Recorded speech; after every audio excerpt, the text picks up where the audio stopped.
What's up? Hello, I'm Stacia, that's Peter. It's true. Level 3, Connection and Musicality. So this is the connection portion. We talked about if you don't move smoothly across the floor, it's hard to connect smoothly. So we try to get away from this.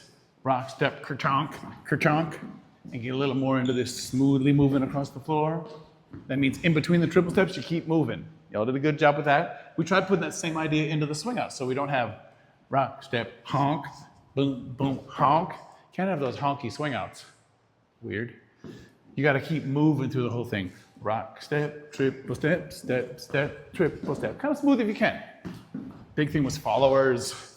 We're going to keep it going. We're not going to stop ourselves at any point, particularly when we think we're good here. Right?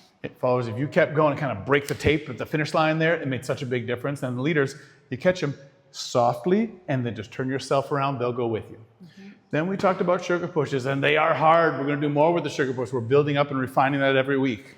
So the big thing this week is we had this back, together, touch, step. That's the leader sort of pattern. Mm-hmm. Followers, we had you kind of twist and maybe sometimes just tap behind just to help yourself find the right connection. So we got twist, twist, tap, step. On that tap, followers, you're coming in. You stay in, and then the leaders step with you. The temptation is to push and bounce away. And leaders is attempting to push with your arms. We're trying to move this on count number 4. Step, step, tap, move, triple step, keeping your arms in front of you. And don't be afraid of the pushing feeling. We got strong arms and kind of relaxed wrists. Get some practice if you can. We'll see y'all next week with more.